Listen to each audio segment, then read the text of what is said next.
Okay, guys, today we are going to, oh god, where's my camera going? Okay, today we're going to watch some scary stories.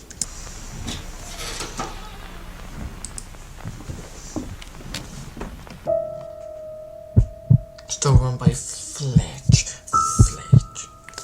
When I was a kid, I had an irrational fear of our basement. Yeah, Though, that's if I true. do say so myself, our basement was kind of scary for a kid.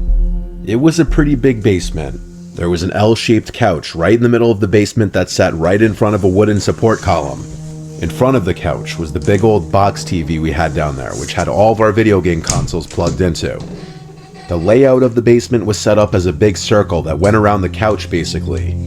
There was a booth and table in one corner, an old bar in the other corner, which had the door to the laundry room behind it, and then in the other corner, closest to the stairs, was the doorway to my dad's little workout room. My dad rented out the upstairs of the house to an old lady named Ruth, so we only had access to the first floor and the basement. My dad would usually hang out in the living room on the first floor, hence why our video games were all downstairs on the crappy TV, because our dad didn't really hang out down there. I'm the youngest sibling. I have two older brothers.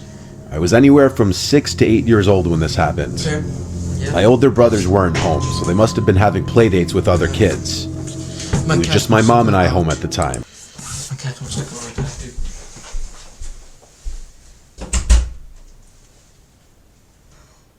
Come on, go. Okay. Okay, guys, I'm back now. Okay. Yes. Okay, let's go. My dad was likely at work. Usually I'd be playing video games with my brothers in the basement, so I wouldn't be scared. But since I was alone, I remember being kinda creeped out as I walked down the stairs. That basement door sucked because it wouldn't stay open. By default, it would just slowly creep shut unless something was propped in front of the door to keep it open. So it just made me feel even more isolated from the upstairs and my mom. I was playing whatever old video games I was into at the time, alone on that gray fluffy couch. Any little sound in the basement would make me pause my game and look in whatever direction I heard it. There would always be creepy sounds that would come from the laundry room, and even though I grew to expect them, they'd still sometimes creep me out. They were usually familiar sounds though, and so when I heard an unusual sound come from inside the laundry room, I paused my game. It wasn't the sound of the laundry machine or the boiler clacking. It was the sound of something dropping to the floor and bouncing once or twice. Okay. I remember jumping off the couch and running upstairs to find my mom, saying there's someone in the basement. And I remember my mom's calm reaction, asking me what happens, and then explaining to me that nobody is down there. To make me feel better, she went back down to the basement with me, and she opened the door to the laundry room, turned on the light, and looked inside for a few seconds. Then she shut the door and said there's no one in there. So naturally, I felt better, and she went back upstairs, and I went back to playing video games. Okay. I can't remember how much time passed before I went back upstairs to eat a snack. My mom was already preparing dinner. I remember it being dark out now, which only added to my fear of the basement. The basement had 2 small windows, which did allow some light in during the day, so at night, it was just completely pitch black down there.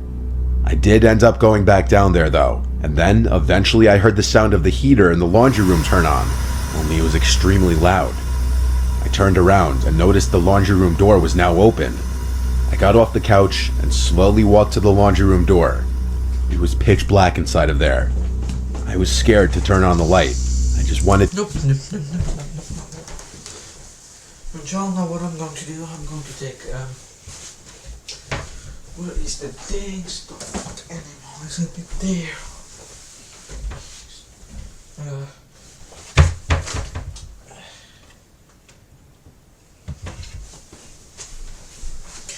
Say hello to my friend. Oh god damn, I have to close the door open.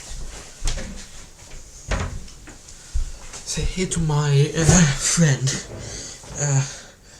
You're going to have me company because I'm so scared. You're going to have me company. How do you god damn. Okay, I'm going to hold you here. to shut the door. Okay.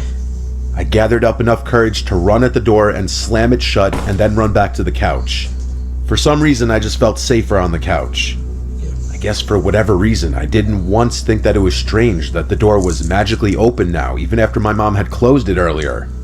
The next thing I remember was hearing a man's voice from behind me, and at first, my brain didn't register what the fuck I just heard. It didn't seem real at first. I turned around and saw some sickly looking man sitting in the booth in the corner of the basement, with his arm on the table and his head resting on his fist. He said, "My God, how you've grown." I was frozen stiff. I couldn't even scream. I just looked at the man in the corner with my mouth hanging open, twitching. He slowly stood up in this crooked, hunched over posture, and it seemed like he was slowly starting to walk towards me as he said, "Your mother won't let me see you guys." I finally was able to scream, and I just bolted for the stairs. I was screaming "Mom" the whole way up to the kitchen. I slammed the basement door and locked it. I screamed and cried to my mom that there's a man downstairs. I saw the look in her face, and she was petrified. She called 911, and I strangely don't remember what happened in the moments before the police showed up. I just remember a bunch of police officers getting there and going down to the basement. I was with my mom and a police officer in a safe room while they found him. And the man they found was my uncle. My estranged uncle, my mom's brother, who was basically excommunicated from our family for being a child rapist. Our parents never wanted him anywhere near us, nor did my mom want any contact with him. He broke into the house and had been hiding in the basement for God knows how long. I didn't even know his face, as the last time I'd seen him I was a baby. I haven't seen him since then. He went back to prison for another 4 years for another sex crime. We don't know where he is now. You're so stupid. Search you by Craig or... Imagine bringing your side project to life just by thinking about it. Meet Base 44, a complete AI... Sure. It was approaching Halloween. We were in the middle of October. Yeah, that's true. My cousin Andy's birthday is October 15th. So for his 12th birthday, we all went over to our Uncle John and Aunt Melissa's house as they were throwing him a family birthday party. We have a pretty big family, and so our family gatherings can often get hectic. It was still warm outside, so the party was mostly in the backyard. Their house is pretty big, and we always used to love playing hide-and-seek type games because of it. Andy and I are the same age. My older brother Chase is 2 years older than me. He would play with us too. Our other cousins were a little older, but they'd still play with us too. We'd just make teams and take turns as hiders and seekers and give each other time limits to find the opposing hiding team. If you were found, you'd have a chance to run outside to the backyard to be safe if you managed to not get tagged. We could use the whole house minus our aunt and uncle's bedroom, and I'm not exaggerating when I say there were hundreds of places to hide. In the basement, there's a separate room that's considered Aunt Melissa's fashion room, as we call it. She's a fashion designer, and inside of it she has a bunch of mannequins with different pieces of clothing she's designed. Some are full body mannequins. Others are just torsos without heads and regular stands underneath them. She also has some studio lights, some official camera equipment, and a green screen drop. We had been playing the game for a little while already.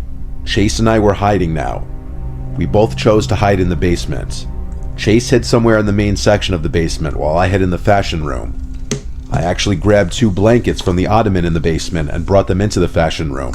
One for me to hide under, and the other one I was going to throw over one of the mannequins as a decoy. With the blanket thrown over it, it genuinely looked like it could be a person hiding underneath. I thought it would be a funny little gotcha moment whenever someone yanked the sheet off of it. So I got into my hiding position under a desk in the corner of the room, and I hid under the blanket. Now it was a waiting game. That was honestly a big chunk of the game if your hiding spot was good. After quite a long time, I heard commotion outside in the main room of the basement as Chase and one of my cousins were laughing and yelling, presumably as Chase was being chased around the basement. That was my cat. I think I heard something.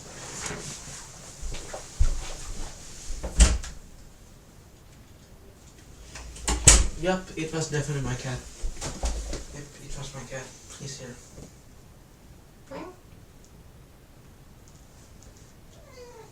I don't know if you heard that.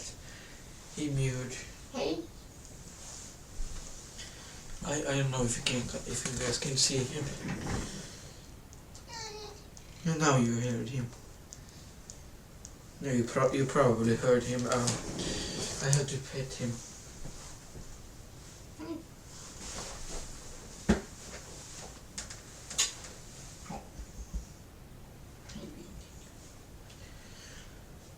Yeah, my cat, he is 5 years old, turning 6 in March 2026. He was born in 2020.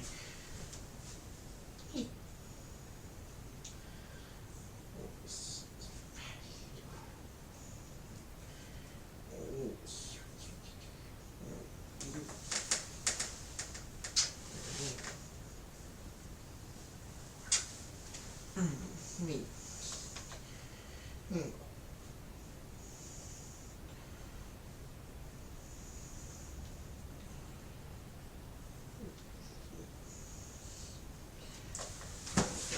Okay guys, let's go back into the video. Let's go back into the video. I heard them then stomping up the stairs. By the sound of it, Chase was trying to make it to the yard without being tagged. But after that, I waited in silence for over 10 minutes, easily. I was getting uncomfortable in this position, and quite honestly bored. Finally, Chase came downstairs into the room and called my name, and then he said the food was being served outside. So the game was over. Yeah. No, I was starving. I hurriedly rushed upstairs into the backyard, where all the catered food was now out and being served. At some point after eating and having a conversation with Aunt Melissa, I remembered that I totally left those 2 blankets in her fashion room. Most importantly, that I left one over her mannequin, which she would not be happy about. So after going to the bathroom, I went back down to the basement and to the fashion room, where I turned on the light and saw that the blanket was no longer on that mannequin, but rather the blanket was covering something else. It appeared to be another mannequin, though this one seemed to be propped in a seated position, which I wasn't aware of any mannequins that were in a seated position. The closer I got, I started to realize that it was moving, and I heard breathing. On top of that, there was this funky smell that wasn't there before. There was a person under there. But who? I laughed and said, "Who is that?" They didn't answer. I felt this feeling of uneasiness growing in my stomach. I looked down to see if I could see the shoes they were wearing, but what I saw was the bare feet of a black person. Nobody at this party was black. I turned and headed for the door. I rushed back outside and said to my uncle to call the police. There's someone in the basement. Others overheard me and panic quickly ensued. My uncle and a few others rushed down to the basement. I followed behind. When we got to Aunt Melissa's fashion room, the blanket was now on the floor, and whoever was underneath it was gone. I swore up and down someone was just underneath it, explaining the bare feet and the smell. A bunch of family members searched the whole house, and ultimately my uncle called the police, taking my claims very seriously. When the police showed up, it was kind of a whole scene and everyone at the party was concerned. Neighbors even came out to see if everything was okay. Every possible hiding place was checked, and no one was in the house. I didn't make it up though. It was genuine what I saw, and I just wish he did turn up so that everyone would have seen I was right. Even if mostly everyone did believe me, I still just wanted them to see what I saw for themselves. During parties, they'd leave the doors unlocked since families circulating in and out for hours, so it's no shocker that someone off the street could have just walked right in. Maybe a homeless person, which would account for the smell. The whole thing still just felt so crazy, and it's a haunting memory for sure.